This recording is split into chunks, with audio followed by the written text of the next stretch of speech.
it's like in comedy, there's not a lot of money to be made, especially at first. So you take whatever job you can get. And for a short time, I was a DJ at a strip club, okay? And I mean, it's great until the police get called or you gotta shake somebody's hand. Like, it's really like, and I'm a germaphobe, so I was constantly washing. It really took the luster off of the job, you know? But I learned that strippers and comedians, we're doing a lot of the same stuff. Like, we're on a stage in a dark room in front of a bunch of strangers. And strippers and comedians, we have a couple minutes to get a response from the audience. If we can't do that, we better both be okay with some prostitution in the parking lot if we want to make some money, okay? So before you guys sit there with your judgmental eyes, imagine me as a prostitute, okay? If that doesn't make you laugh, I got nothing else for you. I'll tell you guys about me. After college, thought I was gonna be an actor. Like that was it. I went to a prestigious acting academy.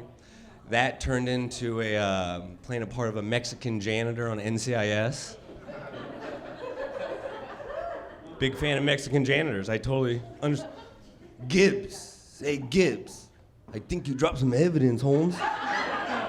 Right? Like, Hector's a beast, right? Like that's, you know, but the thing is, I was spending money like Hector won the lottery on that episode, okay? So my acting became auditioning for loans every time I talked to my parents. Okay?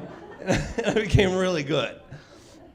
But you eventually, like, I had to get a real job. And one thing led to another. I became the West Coast Public Relations Manager of the Wall Street Journal. Yeah. And then I gave it up, and 4 years later, I'm here in front of you guys, and my parents call me completely unemployable. Some of you are like, yeah, they're probably right. They're probably absolutely right. But you got to know your lane. Like, I couldn't do an office. Like, you have to know your lane in life, your lane in work and relationships and friendships. You got to know your strengths, you got to know your weaknesses. Like, I'm not like a save the day office kind of guy. You know, and for a lot of women, they don't want that. You know, because for women, I'm just a good backup plan. You know, like that's my strength. I totally know it. Like, I'm the ITT tech of dating. Okay? It's like, you're not going to get a master's with me, but it's a lot better than being alone.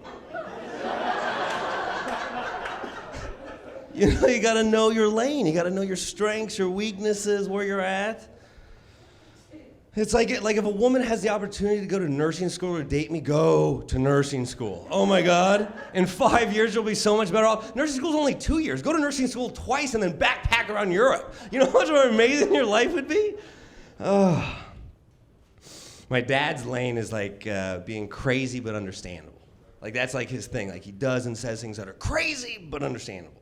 He just walked out of the movies because the previews are too long.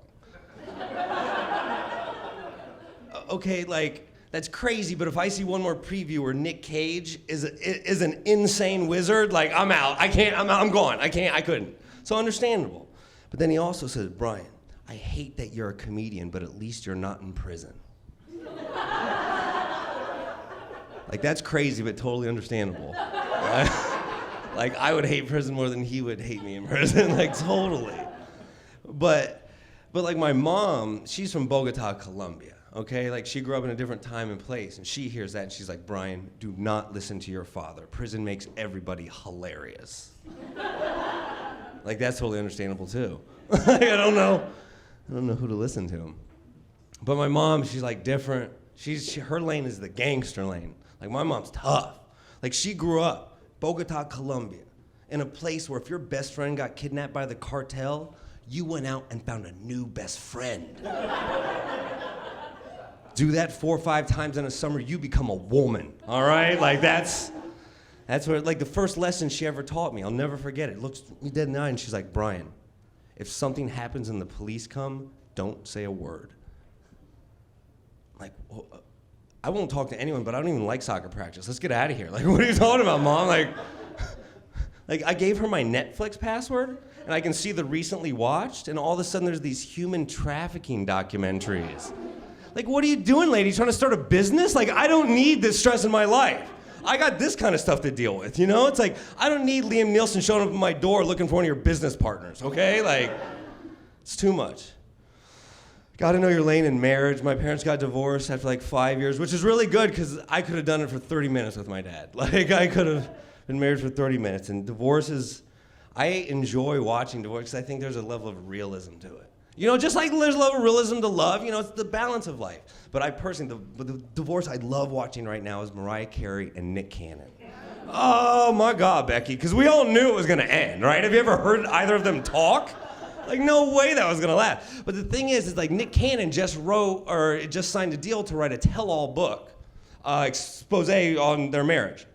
Well, I'm gonna read the hell out of this thing because he's gonna write about sex or her being a diva. And I don't really care about the sex, you know, because it's like we can all get on Tinder, get a prostitute to dress up like a Muppet if we want that, you know what I mean? That's not hard. But we all got diva in us that we can't get out. Like Mariah got 6 platinum albums, $200 million to let that diva out. I want to hear about Mariah's finger spasming because she had to snap so much that day. You know what I mean? I want to hear about the dude who has back problems because he had to carry her from room to room to room. You know, like those are good stories.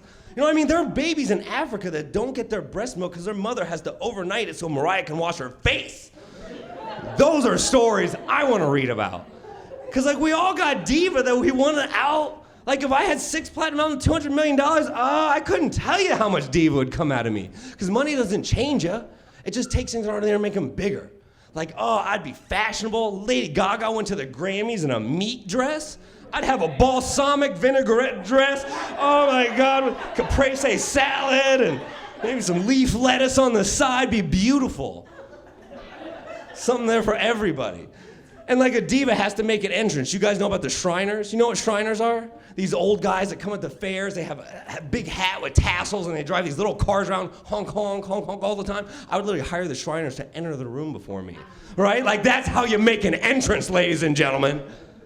Okay, big fan of the Shriners. I'll work on that bit. I totally get it. You guys, are you having fun? Are you having fun? That's my time. You guys show all these comedians all the love you show me. You got a hell of a show coming up. Give it up for your host. I am Brian Moreno, ladies and gentlemen. Thank you so much.